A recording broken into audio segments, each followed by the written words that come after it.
Evening. I want to welcome you and call to order the meeting of the Gunner Independent School District Board of Trustees. Let the record show that there is a quorum of board members present, with the exception of Natalie Bernard, who could not join us this evening. Furthermore, let the record show that this meeting has been duly posted in accordance with the Texas Open Meetings Act, Texas Government Code, Chapter 551. Would you all please stand and join me in the Pledge of Allegiance? I pledge allegiance to the flag of the United States of America and to the republic for which it stands, one nation, under God, indivisible, with liberty and justice for all. Thank you.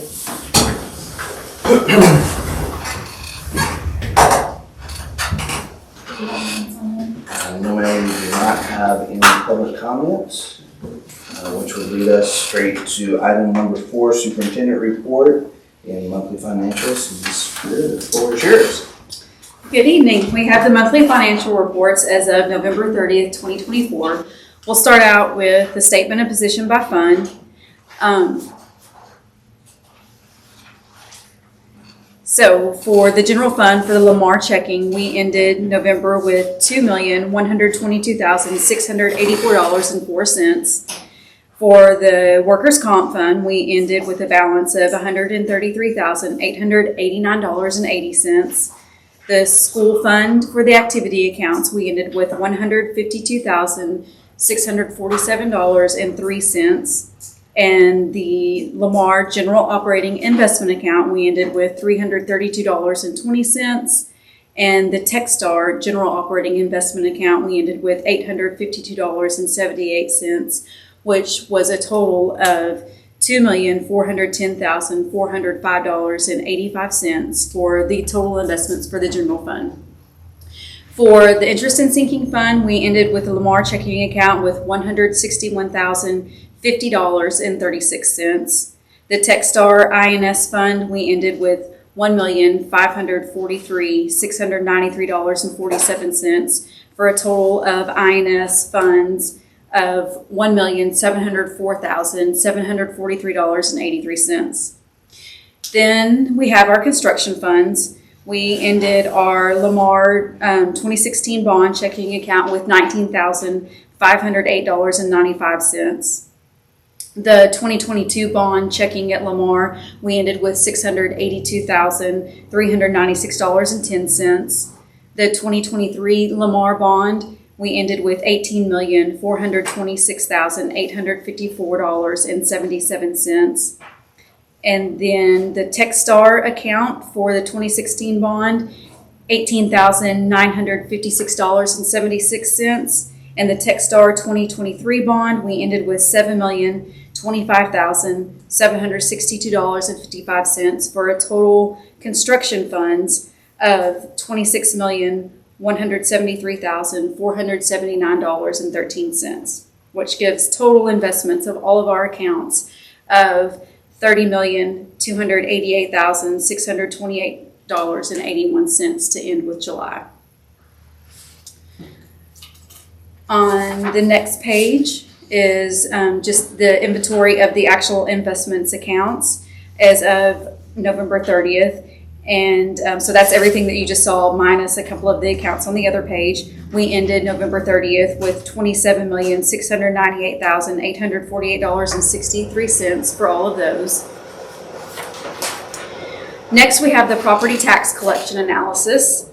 And as of November 30th, for our general fund, total taxes collected, revenue collected was $385,419, which is a little over 5% of what we've budgeted so far.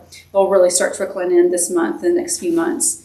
For the debt service fund, we've collected $10,863 of the $4.7 million that we budgeted, which is less than 1% so far on that.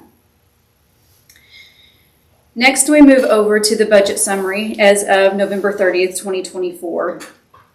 Total revenues collected to date, looking at that middle column, the year-to-date actual, total revenues is $3,114,000. Which is about 23%. And to give a little reference point for that 23% for revenues collected for the first quarter, September, October, and November, last year was it was 23.79%, so we're right in line with 23-24 school year. The 22-23 school year was a little more. It was about 33.7%, but the state was paying us on a higher level, so those state payments that were trickling in for September, October, and November were higher as compared to our state payments received for this first quarter currently. Down at the bottom, the expenditures as of November 30th, total expended year-to-date actual is $4,274,446, which is about 38.49% of the total budgeted. That number, that year-to-date actual, includes that $1 million that's right next to it for encumbered. So those are all of our outstanding POs. So for a reference point for that, this time last year for our expenditures, we were at 30.51%, and the year before we were at 37%. You can see that number this year is at 38.49%. But what we've done with the POs this year, like for our large maintenance POs for our fault cleaning services and those contracted services, I did a PO for the entire year. So that $1 million in outstanding POs was about $200,000 last year this time. So that makes up that difference. If you take out the encumbered amount of $1 million, it puts us right in line at about 30% of expenditures. For the debt service fund, year-to-date actual and revenues, $29,721 and 0 expenditures. And then for the food service fund, year-to-date revenue is $214,678, and we have total expenditures as of November 30th for $198,976. And then it goes into the bank statement and the co-op, and then behind that is the quarterly investment report.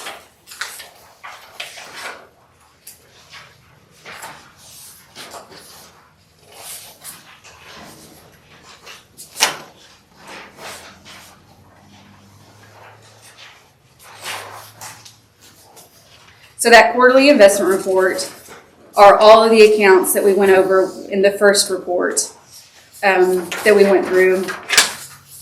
I'll be happy to go through those again.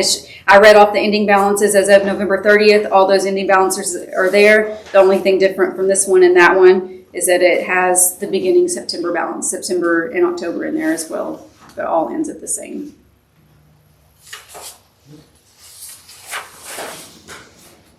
That is all I have, unless y'all have questions.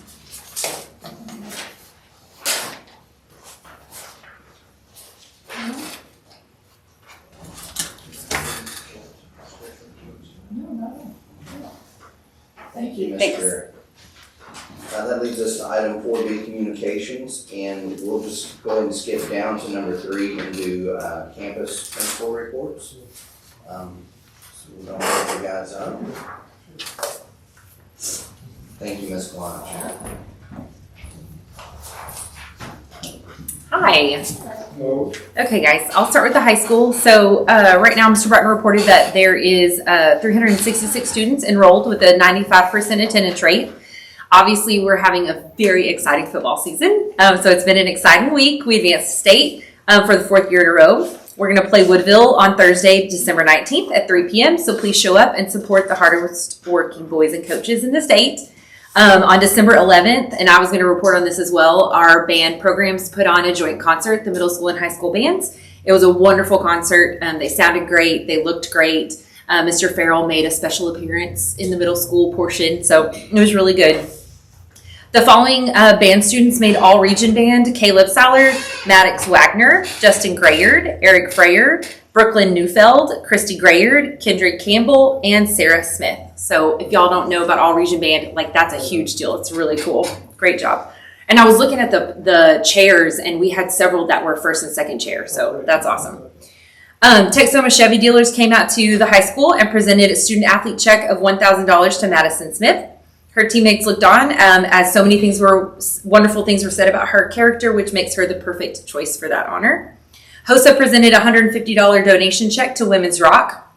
The money was raised during the month of October in the Pink Out fundraiser at the elementary and middle school campuses. Thank you to everyone who supported the fundraiser. The sales increased from last year, so that amount donated went up as well. On December 11th, members of HOSA visited Cook Children's Hospital in Prosper. HOSA sponsored a toy drive for patients and made the special delivery today. The students were given a tour of the amazing state-of-the-art hospital, and donations will be given to patients not only at Christmas, but all throughout the year, on birthdays, before procedures, or any other time that a patient needs a little happiness boost. Congratulations to the following athletes who signed their letter of intent to play at the next level. Mitchell Gage is, we were just debating how to say this. Do y'all know how to say it? Ouachita? Okay, Ouachita Baptist. Yeah, Colin Peacock is going to be at Baylor. Cam Doty, Friends University. Kane Bolt, Tarleton State. And Jarrett Wagner at Ouachita for baseball. In classroom news, students in Mr. Thornhill's classroom have been preparing for a big event. They spent many days creating posters and projects to display at the Roman Forum. And I actually walked in when they were doing this. It was really cool. The Roman Forum was set up in the main entryway of the high school where students could browse the many displays and sample some authentic cuisine. It felt like they were walking through the economic, political, and social center of everyday life in the Roman Empire. Outdoor education students in Coach Applewhite's class learned how to create fire with tinder, flint, and magnesium. Not as easy as you think. The next day, they used their fire-starting skills to cook up some chili and peach cobbler in their new Dutch ovens. And then GHS health science students spent some time the week before Thanksgiving break learning CPR and AED, and they practiced performing CPR on adults, children, and infants, and covered the basic first aid skills. In the middle school world, our attendance rate is around 96%. Girls and boys basketball is doing great. The girls teams, all of them are 3-1, and they're playing great. We got a lot of season left. They're playing right now, and they won both games before I left. So they're doing really wonderful. The boys, the 7th grade A team is 3-0. B team is 2-1. The 8th grade A team is 2-1, and the 8th grade B team is 3-0. So great season so far. The canned food drive, our goal at the middle school was to raise 2,000 cans for the Gunner Food Pantry. And so I don't have an updated number. Today was the last day, and they were counting it all at the end of the day. So I'm anxious to see what we got to. The students, the whole school gets hot chocolate if we raised 2,000, and the winning grade level gets a movie day. So it was some big prizes. The kids were really excited. And that was headed up by our student activities committee of teachers that wanted to do something for the community during this time. We also are working on Tiger Time expectations with the Behavior and Discipline Committee. So that's being implemented already, and then new things to come in the spring semester. And then our curriculum committee is preparing for vertical planning. So we're looking at, since we're such a group of singletons at the middle school, we're looking at doing some vertical planning across grade levels just to get teachers more connected with where they're coming from and where they're going. Our STC students participated in their last bocce ball tournament. We did a school-wide send-off, and it was so special and so neat. So they're doing a great job with that, and they'll do Special Olympics in the spring. And then our band concert, like I already said. And then we got to go to our first, in a while, middle school UIL competition last week at Grayson College. We placed in almost every category that we entered. And I was telling Mr. Martindale, I was so excited because I would go check the scores, like go check the sheets every 30 minutes. And just to see Gunner's name on there for our first year back at it was really, really awesome. And just shows the hard work of the teachers and the kids. But we placed in spelling, maps, charts, and graphs, music memory, art, oral reading, editorial writing, chess puzzles, dictionary skills, calculator applications, oral reading, and social studies. And then our one-act play scored first place for the third year in a row. They did incredible. If y'all didn't get to see the show, they were going to do it for students, and it was one of the best shows I've ever seen. So they did a wonderful job there for one-act play. We got several individual awards. I know we got Best Actress and just lots of technical awards and things like that too. And then thank you guys for everyone that came out and judged our doors. Miss Vaughn, Miss Schroeder, and Miss Smith all enjoyed a half day off for their miraculously decorated doors. But it was fun, and it made the whole school look festive. So thank you for participating in that. just watch the front office in place with their. Well, it's shocking that our dumpster fire door did not win first place, but there were some better ones. So I thought it was set up first place creativity. thank you. It was a joint effort on that one. Thank y'all. Thank you. Hey guys, Mr. Martin is at junior high basketball. He asked to wear his hat. All right, good evening. Our attendance is at 95.48% for the campus. Community engagement and events, we hosted our Drop Everything and Read Night or Deer Night. It was a big success. This was the second year doing it at the campus, but our turnout was fantastic. Our PTO served cookies and hot chocolate. We had a gingerbread contest that kids got to enter and vote in. And then all of the grade levels set up kind of cozy little living rooms throughout the school and read books to students and their families. So that's something we'll definitely continue to do. Our first graders have been preparing for their Christmas music performance. So they're performing tomorrow during the day for our school and then at 6 p.m. for parents and community members if y'all are able to come by. Tomorrow also our third graders are presenting their Christmas Around the World projects. That's a project they've been doing in social studies. That they've been researching culturally how different places celebrate Christmas around the world. We've had lots of different culminating projects and extension activities throughout grade levels, lots of theme days. We had Polar Express Day, Kindness Day, and then fourth grade had a math manipulation party as well. Our Christmas parties will be on Wednesday throughout the day. So parking will be a nightmare, so steer clear at the elementary on Wednesday. The football team did a walkthrough last Thursday, which energized our campus and was a very memorable experience for our kids. They really enjoyed it. Also last week, KTEN Channel 10 featured a story on the Tiger Uber Award winners, which is a creative recognition program created by Nicole Mann, our transportation director. So they were recognized for that. Between the last time we met, our third and fourth grade grades did the STAR interim test, which is a practice test where students are exposed to TEA rigor STAR questions, and it puts them on different tracks and it kind of gives a predictor about how we're supposed to perform. And our students did really well, and our teachers' hard work is really paying off. In terms of, so we look at growth in fourth grade. That's the only grade that we can measure growth on our campus. And our growth numbers are projected to, for full point growth students, are projected to double right now. So that's fantastic. Another celebration, our achievement scores also look really, really good. That's third and fourth grade. Over 50% of our students across all tests are projected to master, and about 50% more are projected to meet. So it's early, but it's one data point, but it is a good data point for us to build off of. We've had data and accountability trainings and staff meetings to kind of explain to teachers how that works. And it's really facilitated some great discussions across all grade levels about how we look at data, kind of creating some spreadsheets to track data.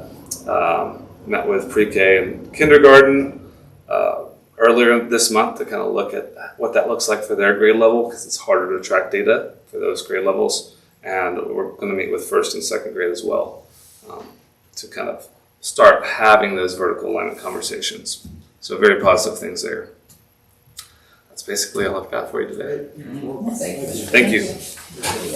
Perfect. You want to go ahead and share? We'll just jump right into instruction update as well. Guys, thank you all so much. All right, good evening. We'll start with the high school. Over in segment B, door and hardware installation is complete.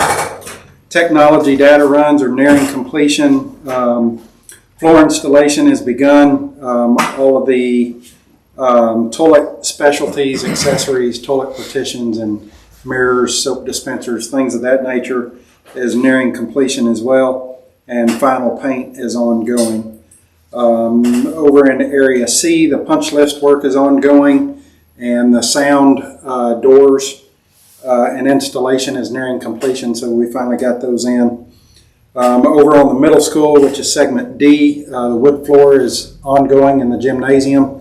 They're about the halfway point today when I left over there. Plumbing fixture installations are complete.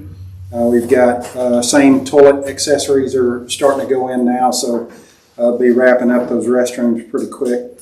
Athletic equipment installation is complete, and the underground gas tie-in has been completed. Which is critical because now we've got heat throughout the winter, so we're good to go in there now for that. Site work on the outside of the building, we've had minor issue that we're dealing with the architect on some footings for this canopy and the sidewalk. We finally got that ironed out, so we're cutting those guys loose to get that done. So over the next couple of weeks, we ought to be getting some footings put in and get that sidewalk in and get the canopies up. So over on the elementary project, it is nuts over there. We got people working every wing of the building right now. So a lot of this is just kind of repeat work that we've got going on in different areas. But casework installation is ongoing. The carpet installation has begun. They've already finished area C, or area E and D, and they're working in C now. The access control rough-in is ongoing. Decorative ceiling installation has begun in the library and the cafeteria as well. Some pretty neat looking ceilings in there.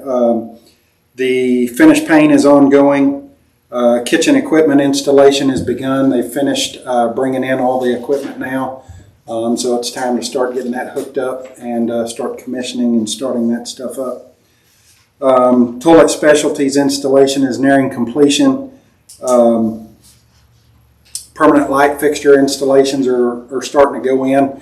You drive by in the evenings, you can see different portions of the building lit up now. So we've got that on a temporary basis, so we can check them all out to make sure they're working, and then lighting controls will kick in and start auto shutting everything off after a certain time. Plumbing fixture installation is nearing completion, and HVAC startup is ongoing. We've got the majority of the building, say probably about 75% of the units now up and running, fully functional, all electric, so we're not dealing with the gas on this one. So you've already got heat in there as needed, so don't have to worry about a freeze. On the site work, the canopy installation is complete. Sidewalk concrete placement is near completion, pending the stained concrete out in the front of the building. We've still got a few knickknacks to do, trimming out, and there's a little bit of louver accessories that go in up at the front at the main entrance. But all three of these projects are running as smoothly as possible. We're making a hard push with the Christmas break coming up, and we're seeing good results right now. So hadn't had too many people shag on us. So we're still in good shape right now. But that's about it. You guys got any questions? Still on track for mid-January? Yes, ma'am. Still tracking on time. What's the January 25th. January 25th. I just asked him last week. We're We're there. waiting for that question. At least he's still giving me the same answer. Yes. And I'll probably be there sweeping the floors that night before you get there. Hey, we'll give you That's a what it bingo takes. card. I know how to use a broom too, so Yep. we'll get there. Good deal. Thank you. All right. Thank you, guys. Thank you. All right. That leaves us with under communications enrollment update. So on page 36, you can see we picked up 3 new students in the district. 1 at the elementary, 2 at the middle school, and high school is still at 367. So we're just doing our normal up and down thing through the school year. I will skip over 4 and go to 5 real quick. So just wanted to point out January's board meeting. We have quite a few things going on there. First hearing, we'll have our audit presented during that board meeting, but it is board recognition. We'll be honoring you guys but we'll have that meeting in the middle school cafeteria. Just so you mark your calendars, the next board meeting will be at the middle school cafeteria. Help us serve your dinner a little bit easier. And so I think that's the only kind of unique thing we had coming up that I wanted to point out. And that will lead us to our wonderful conversation. Our calendar committee has met 3 times this year. We kind of took the lid off the can of worms to discuss 4-day school week versus 5-day school week. I've sent you guys a few emails, as much data as I could put together at this point. Dr. Harris, thank you for sharing a number of articles. I will confess I haven't read all of them. The first 4 or 5 that I read, in my mind, kind of said the same things, so I didn't read the remaining ones. But just opening the floor up to conversation tonight, so maybe we bring this decision back to the table at January's meeting. Health service on the calendar committee. I don't know if you want to share what you've observed or your thoughts, and we can start there. Sure. I did read most of the articles that Dr. Harris shared. I had found several of the same articles and have read them, but I think it's worth going through. They all refer to one particular study, which is almost 60 pages long, so I did not read it yet, but I'll share the name of it. I have it written down somewhere in case you'd like to actually peruse all of the numbers and the data, which is kind of what I would like to do. I feel like it does, several of the articles had the same points. Several of them said that there's a little bit less progress in math and reading, especially. And they notice it more in different subpopulations. But then they also refer to not being a statistical difference in the rural settings. And so what I want to read in that study is where are we in that classification? Because it refers to small towns, which, I mean, we're really small. So are we a small town or are we rural? So that's one of the differences I'd like to find out. And then it's just a lot of people that discuss it say they feel like morale is better, but there's not a hard number to point to. But if morale is better, then I feel like our teachers are going to be happier. And if our teachers are happier and more satisfied and more content, they're going to do a better job and be more focused. And our students obviously benefit from that. Everything I read said there's a lot of parent satisfaction with it. But I mean, you guys have read this on stuff. Oh, I agree with you. I think some of the potential downsides, can be overcome by all the minutes that we use, extra minutes that could be added to the calendar. I'm more, obviously, whatever is best for the students. Absolutely. Yeah, and so not so much if the teacher morale goes up, that can have a benefit, but I'm more happy with making sure students are doing the same grades and doing as well. Yeah, I agree with that. You give them something that they like, then they're going to want to do it. And once we give it to them, it's really hard to step back and come back away from it. Yeah, True. agreed. I think the only way that you could do that is if you did like a pilot program for a year, and everybody knows it's a pilot program. We have to have KPIs that are very defined, so that everybody knows before we get to the end of the school year next year, oh, this is where we are, this didn't really work out. I mean, instead of just getting to the end of the year and being like, well, did it work, did it not? And then somebody has to make a decision, and that's where it becomes problematic. I think we had discussed it being a 2-year pilot program, and I agree we need to define whatever metrics we're going to look at before we would do that. And I may not have shared it in any of my emails, and talking to other superintendents and people about it being a 2-year pilot so that we had more data to analyze. And someone said, actually, you probably should have 3 years. If you think about doing this for 3 years, that's really hard when we walk back. But that's where they were talking about when you would have really enough quality data to look at. And I think so I sent you guys just a number of districts. I think it's about 12 or 13 districts that had their kind of overall student performance 3 through 8, reading and math. And tried to put a blue line in there so you could see when they changed from 5-day work week to 4-day work week. And like kind of everything else I felt like I was reading is hit or miss here or there. I think you might have, or I might have seen, the way I saw it, was some districts maybe didn't do as well the first year, but then you would see an increase the second year in their scores. The whole problem with all that data that we're looking at is it's fairly new in Texas. It's fairly recent in Texas. And that's why I had that gray bar in those charts so you could see, well, that was COVID and there were no scores then.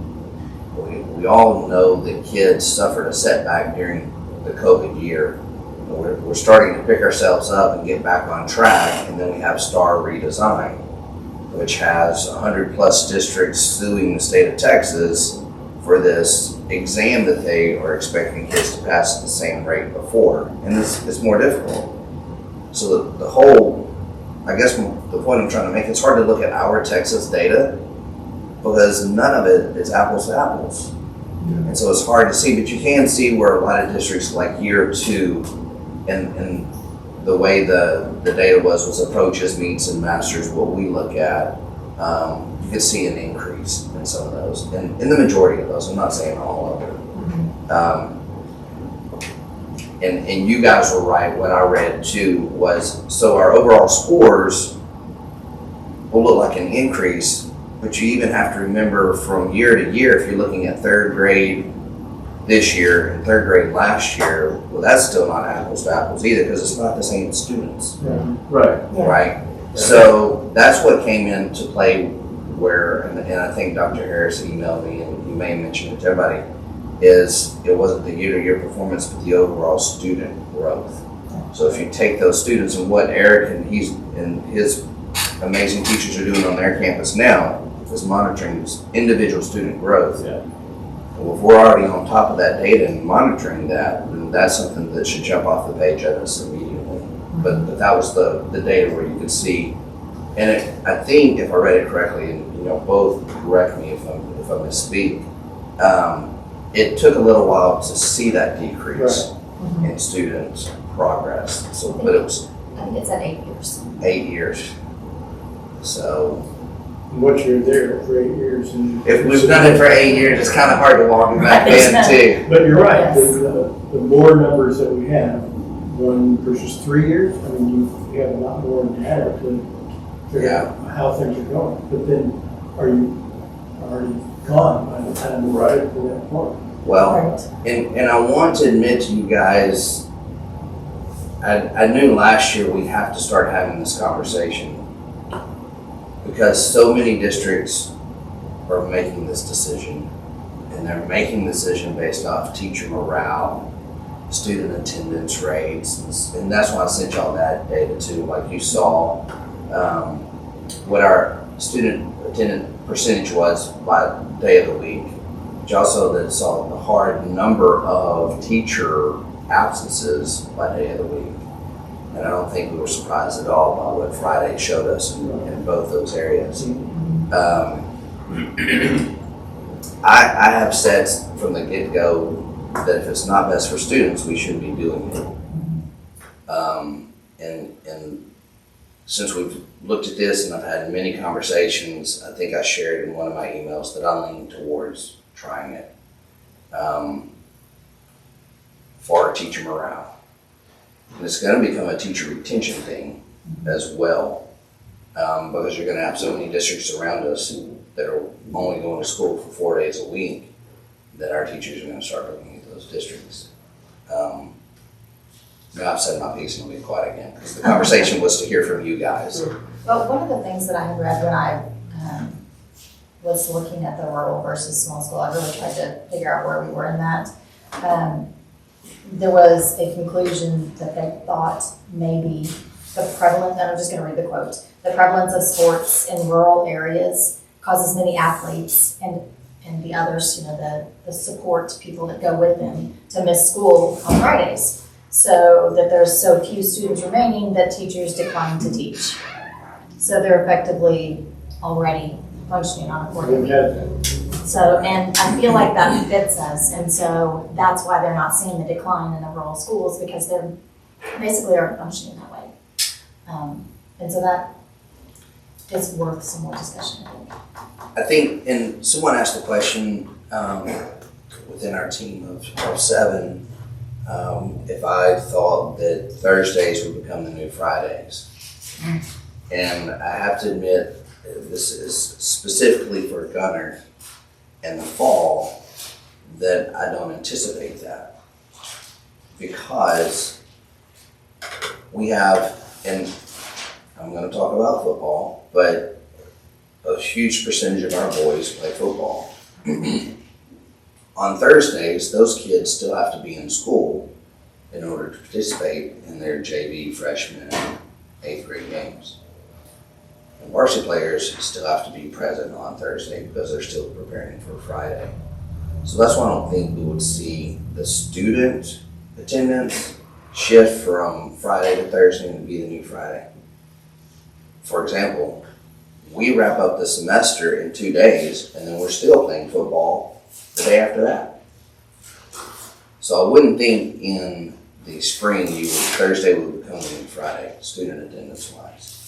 I think that would carry over for the other sports as well, because if you're talking about boys and girls basketball, if you're talking about baseball and softball, those kids are going to have games on Fridays, but they still have to be there on Thursday preparing for Friday's activity. And so that's why I'm hoping that we wouldn't see Thursday become the new Friday with student attendance. Well, the conversation we had the other day, we had a finance committee meeting, and then we kind of got over into attendance and how that drives the financials, and then that got us talking about the number of days and work and the impact there. But honestly, I'm not as concerned about Thursday becoming the new Friday, because honestly, I think we just need, as I mentioned, we just need to be more firm about what happens when you're not at school. True. Right? And especially if we're going to move to what I think would be beneficial for teachers, both from morale, from an ability to focus during the time that we would be asking for the other 4 days, that from an expectation from our students and families is, look, we're getting to Friday, right? If in fact we went that fast. And we need to take a little bit more of a hard line in terms of attendance and not excusing some attendance, right? I don't know what that looks like, but I do think if you go down that path, if you go down a 4-day path, then it becomes less of it becomes a more concerted effort to say, well, we need you here the 4 days. Mm-hmm. That's more important. Yeah, it is. It's training, it costs 25% of it, right? If you miss a day, that's 25% versus if you miss on Friday, that's only 20%. So yes, each day becomes more important. And so if we go down that path, and I think we all should be thinking, or the district should also be thinking about being stronger about deterrence on not attending in those 4 days. Whatever that is, and I get it, people need to, they make plans, they have, and that's fine, but there is a trade-off. Sure. And everybody makes choices, and they just need to make that choice with the understanding of what that choice brings. And right now, it's costing us money. It's going to cost us teachers. I think it's gonna become table stakes as more and more districts start to move to the 4-day week. I just think it becomes just, if you want to be competitive in your market, you're gonna have to be thinking about the 4-day. As the data I read, I will definitely dig into the data more between now and January, but I gotta tell you, to me, it was all just inconclusive. Lots of reasons why this district may have seen, or to your point, Shelley, we feel, right? Okay. But no to me, that the data was either not long enough, or maybe you had one district that went back quite a ways, but even their data wasn't, didn't show even kind of a trend of increasing. You had ups and downs, because guess what? You had COVID in the middle of even the longest one. You had COVID in the middle of that, right? So I don't think we're going to get a data-driven decision here, which is why I'm in favor of, if we do something, it would be as we've all talked about, it would be on a trial basis. It can't be so long that a trial basis of 5 years, because then you're like, okay, well, it's going to be hard to walk it back after that. Then we're making a decision to do it on 5 days. Right, it'd be hard to walk it back. Yeah. I think it's got to be more than a year, because I don't think you get anything done. I don't think you get any meaningful No, they're just figuring things out that in a first year. It's going to take you a year to figure out what the new normal is. Yeah. So you're probably talking 2 to 3 years, somewhere in there, of a trial. That's my 2 cents trial phase. So, Yeah. but in the end, I think it's going to be.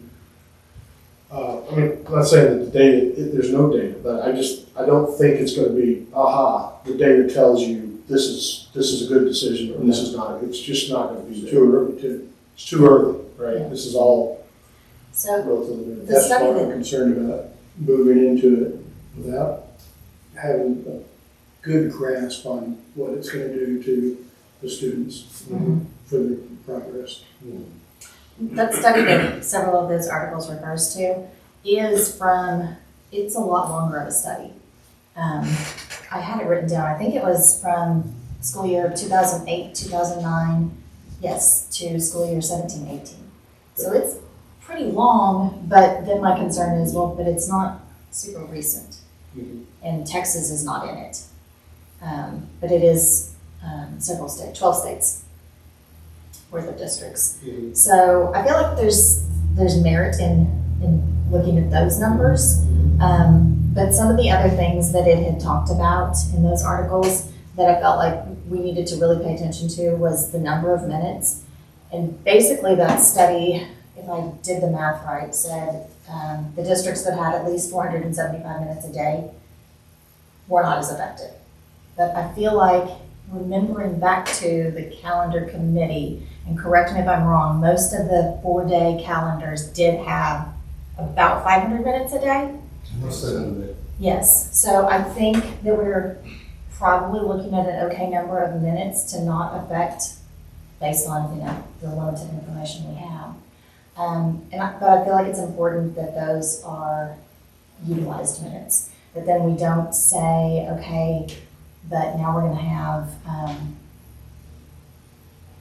pep rallies still going on, and we have plays still on. Not that I want to get rid of those things, but how does that look, and how does that affect it, and how do we plan for that without you take them all away, and that just feels like a punishment. So obviously that's not the solution, but I guess I want to know how that would be addressed before I would. Okay. And will that 5th day be used for anything at all? Like, can we use that 5th day for, I noticed that, and you guys probably read the same thing, where studies like math are the ones that seem to be impacted the most. Well, if we have that occurring and we see that those numbers are dropping, can we use that 5th day for student enrichment? Can we set up programs so the kids that are falling behind, where scores are dropping, we have an opportunity to catch them and they don't just fall?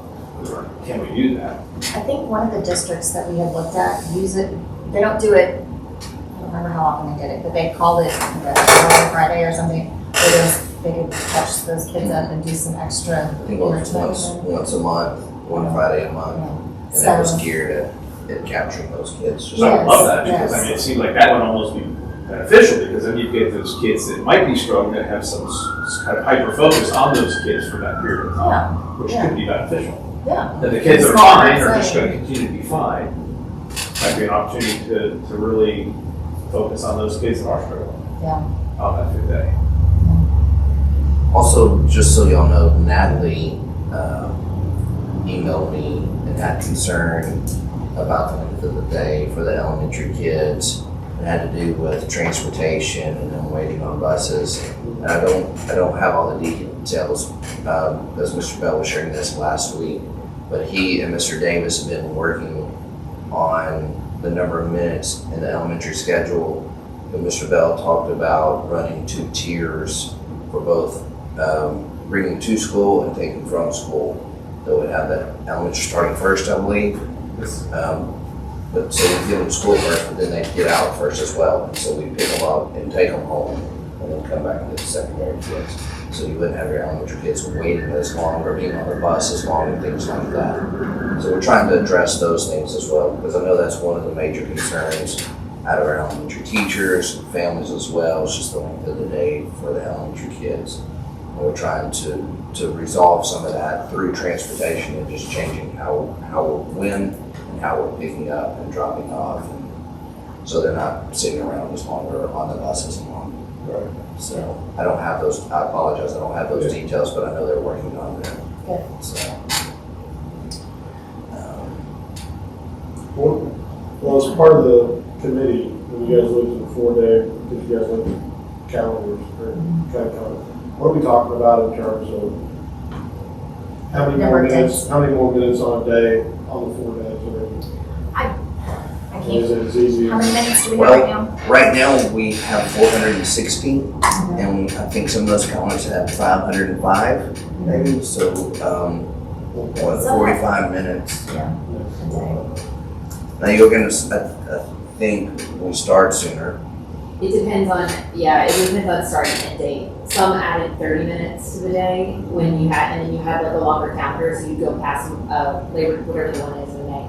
Memorial Day. So you go past Memorial Day, on some of them, but you have a shorter day. And then some of them went longer, like a 45-minute added to every day, but then you get out like before Memorial Day. And some of them also, that first month, have a traditional 5-day week. For the first 2 or 3 weeks of school, to start school back and get everybody back in a routine, until somewhere after Labor Day, I think. And then some were 2 weeks and some were just, nope, let's just start. Yeah, that's the way to get it. Again, it's like when you want to start, when you want to end, Yes. and then how many days you have in between. Yeah. It's just like Everybody the started. It's just like the 5-day calendar issue. It's Yeah. Just gotta do the like, math. how early can we start? How late do we want to go? What do you want to give up? Yeah, and I think during the meetings, we saw some 4-day calendars where if Monday was a national holiday, then they would have that Monday off to go to school on that Friday. But I think in the calendars that were presented at the last meeting, one of the top choices we were Monday through Thursday, period. So there was no confusion about, do we go this Friday or not that Friday, and so forth and so on. So that was just something that was thrown out there too, which means we would be coming to school and some of those national holidays. Yeah. But I think that might have received the most votes from the committee. Just be clear as to, Yeah, just so it was black and white. And just so you guys know, the calendar committee voted on both 4 and 5-day calendars. So in January, if we decide to do this or not, we're still kind of where we need to be as far as choosing the calendar anyway. So my understanding, the committee didn't really want to pay any attention to the 5-day choices, but we forced it down their throats. We have we have a couple of choices of each, both 4 and 5-day. That's all I have, guys, just so we can have a conversation. If there's something you guys would like for me to dig up and get to you, just let me know. I'll continue to work on that. I agree with what's been said, though. The data in front of us, with the exception of that, while they're studying, it's inconclusive. Whether it's good or bad for kids. You hear a lot of teachers love it, families love it. And again, I'm just repeating myself now, but I think teacher morale lends a lot towards student success. I don't know what that is. I think that's our neighbors. Everybody loves it, and so that's why it's a slippery slope. So once you get Yeah. into it, Right. it's gonna be hard to back out. And that's why we'll say since even start having this conversation, but I know we have to have it and think about it as a district because it's gonna become a teacher retention thing. It's just a matter of time. I feel like the way that Jen phrased it, probably it is the best way that I've heard. It is completely contingent on these numbers. And here they are, and here's where we stand right now, and everybody knows, we update them regularly. And if we are not if it's not performing well, if it's not what's best for our students, then we can't. And by performance, I mean not just student school scores, but student attendance and teacher attendance included as Right. well. I'm just throwing this out there, I'm spitballing here, if that's not part of what we pass as we state, we'll pilot this, and if our numbers aren't, and so we put it in black and white. Letting students know if you're not at school, if we don't have 96, 97% attendance rate, we're going back to 5 days because this isn't doing what we want it to do. I would put it on a scoreboard in every school and let the kids know, this is where we were last year, this is where we are this year. And, I don't know how you communicate that to them, but let them know that this is where we need to track. If you enjoy the 4-day school week, this is where we need to be. And I get that, but I don't think it's the students that are making the call. Yeah. Sorry, I'm on camera for saying that, but I think they have part of it. They have some of that, but it's not, I think it's bigger than that. I do think having something for them to shoot for and aim for. Yeah.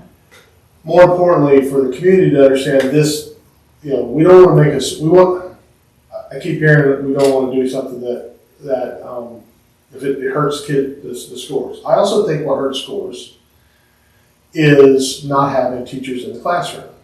Yeah. Or student performance is not having teachers in the classroom, either because, their attendance on Friday is also, right, they have challenges too, right? Or that we're losing good tenured people to other districts because they have gone before that. And I don't know how to quantify that. I really don't. And I don't know if there's a way to, maybe the data in there does say, or you can make some linkage between having a happy teacher and having a refreshed teacher, how that's going to, result in kids' performance. I think it has a direct influence on it. So I don't know how you can, so again, I think, I don't necessarily want to, I do want it to be focused on, kids, but also, I want happy teachers too. Yeah. Right? And I want teachers, I know we all do. I'm just saying, look, it's going to be there's going to be a lot of decision here on some faith. Mm-hmm. That's all I'm saying. Because I do not think we're going to be a month from now saying, yep, the data tells me this is the right decision. Or I have documented out, here are all the metrics that I'm going to measure and I'm going to be able to know I'm successful. It just is not going to be that easy. No. I'm for all four teachers. I know. Everything. And any way we can help them. Mr. 5%. That's right. I heard it. But the most important thing is the student success and student performance. That's why we're here. Yes. Yeah. And I'm just saying, and I think we all agree with that, and I just think we have to also take into consideration turnover in teachers or high-level substitutes, because they're not here on Friday or whatever, because they're trying to take care of things, right? I do think that has a direct impact on student performance. Yeah. It's hard to quantify. Yeah.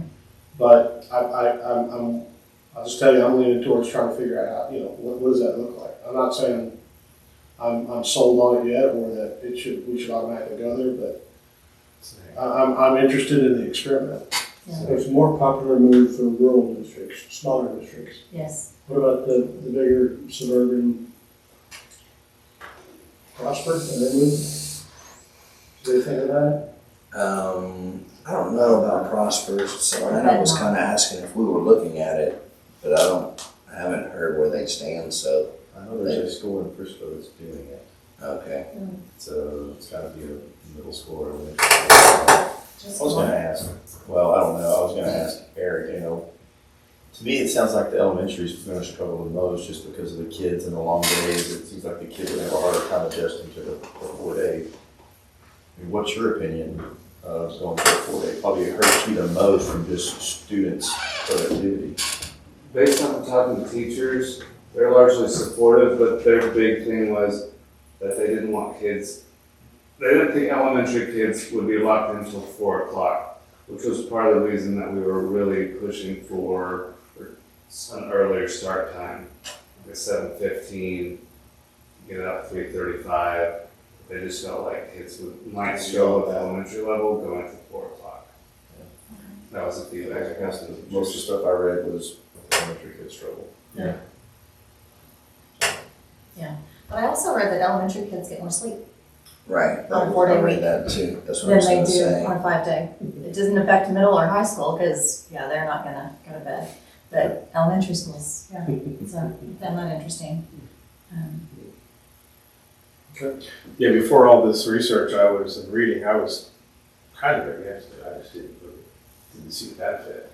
And then after doing this, I think I am more in favor of trying it for a couple of years. And then after this will be all a couple of years, I think just as long as we have something in place after that first year where, hey, this is really kind of going off the rails and everything's going down, we've got to put it where everybody knows that, hey, if we reach these, then we have to just go back. We're not going to finish 2 years of that. So I think what I'm hearing is we'd all like to see what metrics you would suggest we measure by. If we are able to do the individual student growth at other campuses, I don't know how difficult that would be to implement, and we don't want to create unnecessary work. But if that's a good measure, then maybe that's something worth exploring. I think there's Jim's one, if I can add. I think, there's the kind of long-term metrics, but I think there's also, what is the, this isn't working? What's the model? Yes, What is, that's the bottom. What's the bottom that says, we gotta, I know what we said, but we also said we weren't gonna see this, we wouldn't support this, and if those metrics are different, what are they? I don't know what the right answer is. But I think that is important. And then how do we support those students who may need some extra help, who it may be affecting?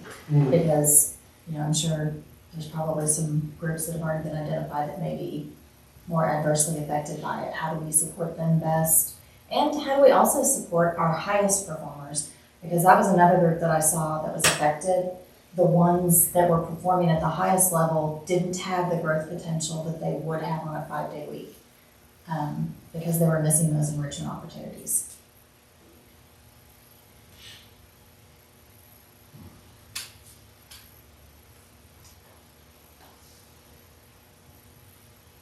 And then also, how does it affect our extracurriculars? What do we do with pep rallies? Does it affect band and cheer and theater in any way? Not that I can think of, but I'm not in band or cheer or. Well, and the only conversation, not the only conversation we've had, the one that stuck in my mind about extracurriculars, and again, I hate to go back to football, but it was, I realized that those coaches would actually have more time with their families during the fall semester. Having that Friday off, of course, they'd still be doing some work, but it would give them time to be at home with their families. The work they were able to get done on Fridays would free up more of Saturday, and it was just kind of a domino effect that it would allow them to have more time with their families. But great questions and we'll work on these things. I'll get them to you before the next board meeting, but I will also present them during the next board meeting so people can see what you guys have seen. So,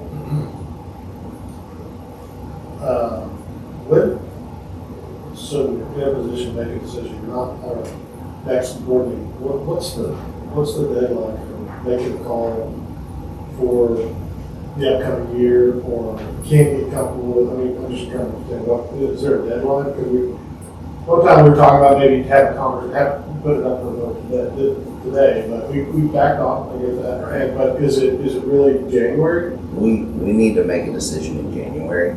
Okay. Either way, because if you remember, we are adopting our budget earlier this year, and the budget, that's going to have an impact on the budget, and we want to make sure that Alice can give us the most accurate projections for 25-26. So really, we need to make a decision in January.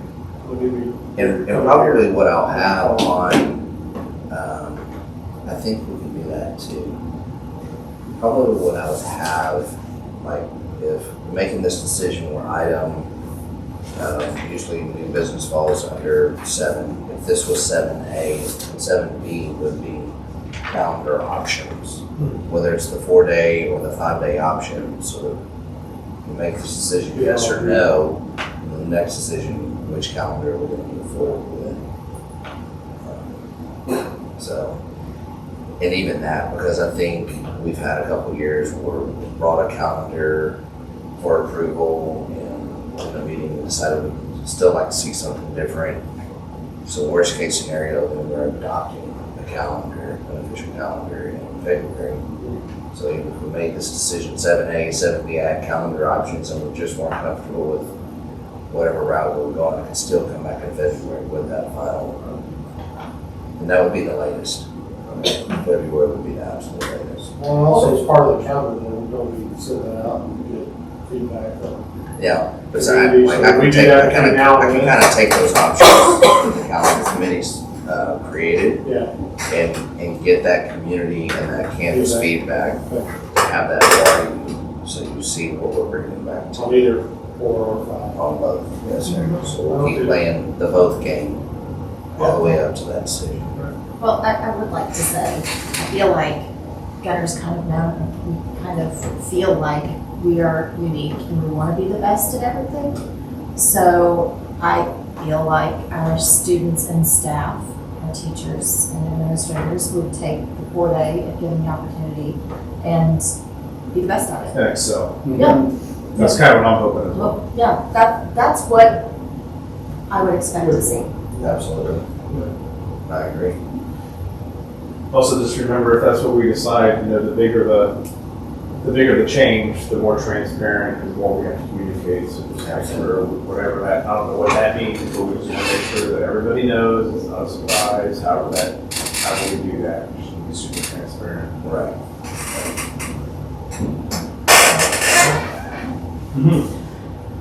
Good discussion. Thank y'all for your input.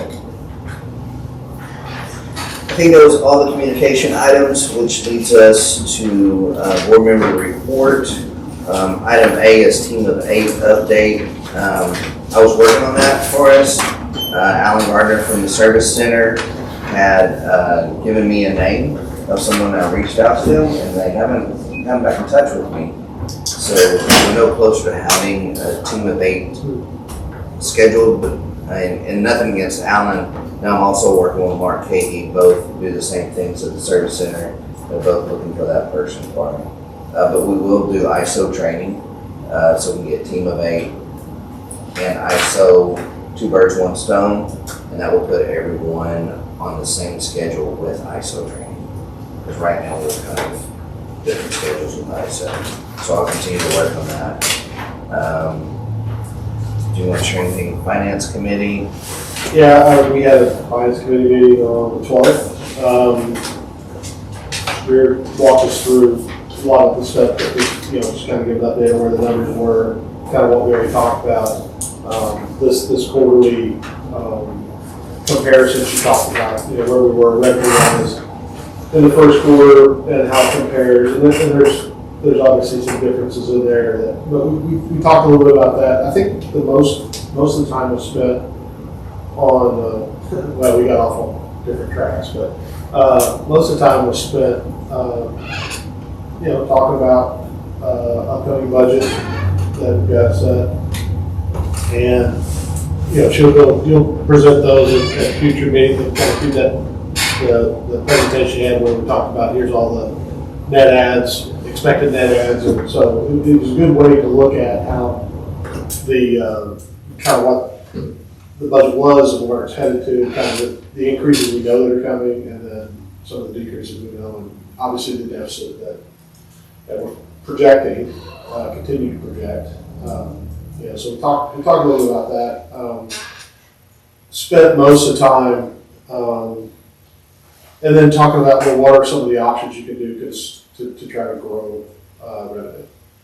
And that got us into, I forgot what they were, I think there were 3 or 4, I can't remember how many were on there, but talking about, the options available to us, the voter approved tax, special tax, I think we get 3 pennies back.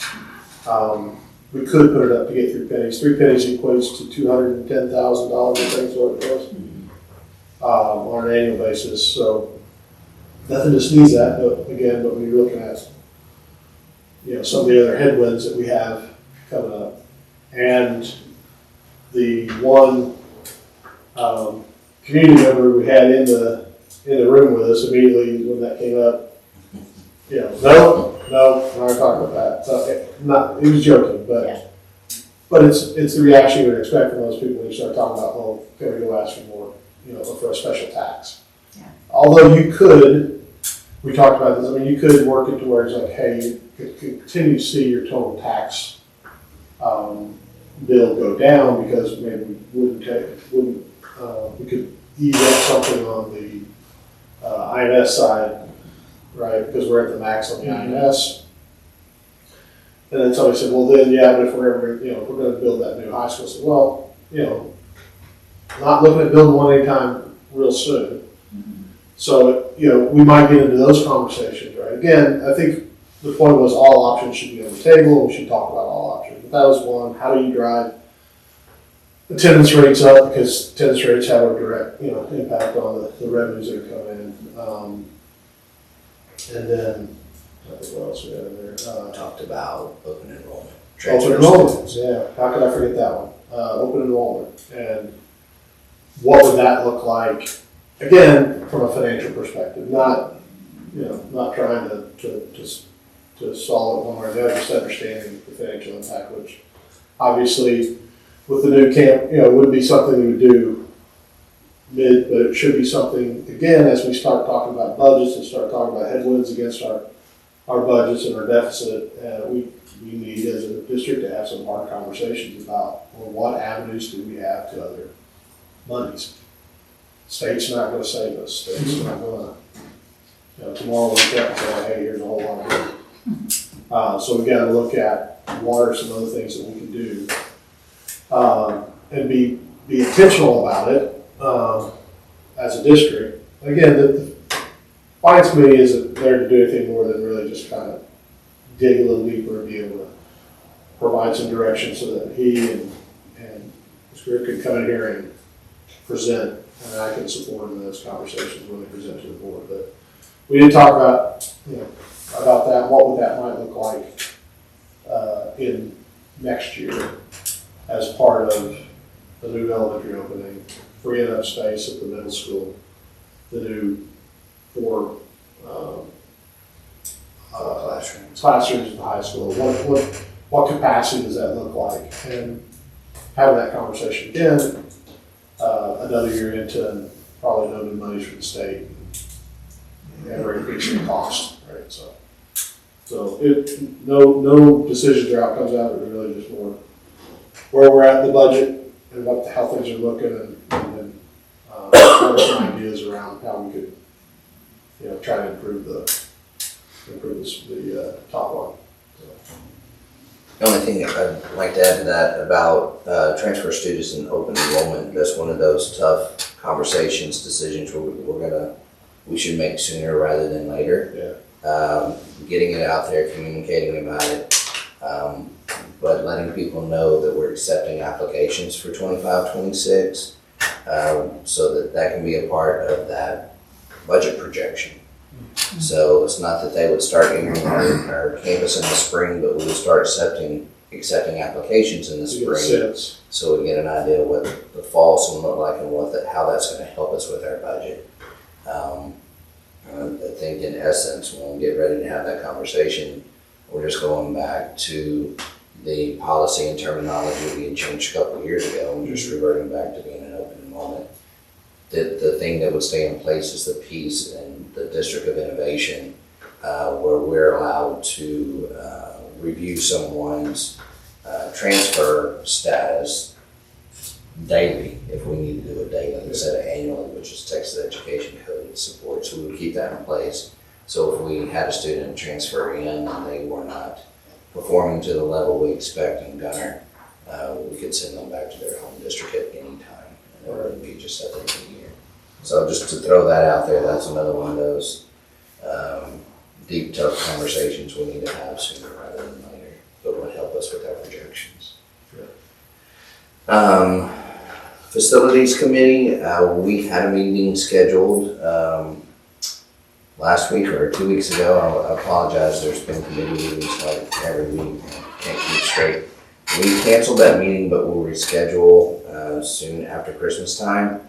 The thinking behind that is that I was hoping when that last one was scheduled that we'd have a better idea of what our balance looks like with our bond money.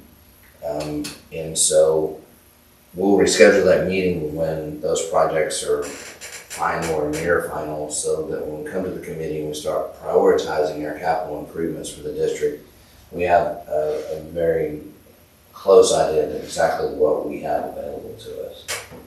So that's why that facilities was put on hold for now. Communications, we had a meeting scheduled last week, canceled that one because we still didn't have any additional agenda items for the communication committee. I did share with that committee when we canceled though, one thing that has come up is a request for more training with Parent Square.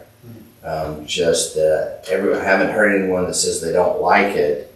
What I've heard or what's been reported to me is some people that are very good at it see that others aren't using it to its full potential. And both employee and parent. So I was going to ask. Yeah, it was both, and so they're recommending, can we schedule some trainings for parents and for teachers? We'll obviously do that for teachers. I'll get one more to see what we can do for parents as well. It's a great tool, and if everyone's utilizing it to its full potential, it's even more powerful. But some people have seen that. Maybe we could add and get additional training out there. I don't deal with it. I'm a student in the district anymore, so, but could you, is it training that you could do with the teachers and with staff and record and Absolutely. push that out as like a YouTube video with, Yes, sir. as any parent could, pull it up and use it or whatever. And I think that's something we even discussed, is recording it and then posting it. So we'll do that additional Parent Square training, we'll video it, and then we'll push it out on Parent Square. That's Yeah, that's right. Yeah, that's right. okay. Anyway, there's a way. I I thought think there's a way. That's a good one. so. Yes. You gotta be able to at least know how to get into Parent Square and get the training on Parent Square. Right. No, we would have Miss Neely push it out via all social media. How long do we have this? We have Miss Neely through the spring, All right. but some of it may be working remotely. Okay. Very remotely. Very remote. Very Yes, remotely. yes. And we're so happy for her. Yeah. Of And course. we'll continue to work on that. It's great. That leads us up to consent agenda. Alright. We have consent agenda consisting of the November 18th, 2024 meeting minutes, the GISD and the GCSEC November bills. Would anyone like to pull any items from the consent agenda for discussion? Is there a motion to adopt the consent agenda? So moved. Second. Any discussion? All in favor? Any opposed? Thank you. We have no new items, but need to go into closed session. Okay. So with that, we will recess into closed session in compliance with section 551.001 on the deliberation, purchase, exchange, lease, or value of real property, and deliberation may have a detrimental effect on the position of the governmental body in negotiations with a third party person pursuant to section 551.002. Share 750? What did you? Yes, ma'am, that's what I would go in my office, and I don't think you guys need anything from out here. Reconvening at 7:35. Is there a motion to approve the resolutions authorizing the superintendent or designee to negotiate, finalize, and execute the contract and all other documents reasonably necessary to consummate the sale of parcel 5 and 6 on behalf of the district, and to authorize the president of the board of trustees or designee to execute the deed on behalf of the district? So moved. Thank you. Any discussion? All in favor? Aye. Any opposed? And as there is no further business, we stand adjourned at 7:36. Thank you, guys. If there's a couple Y'all have a Merry of Christmas. You too. Oh, yeah.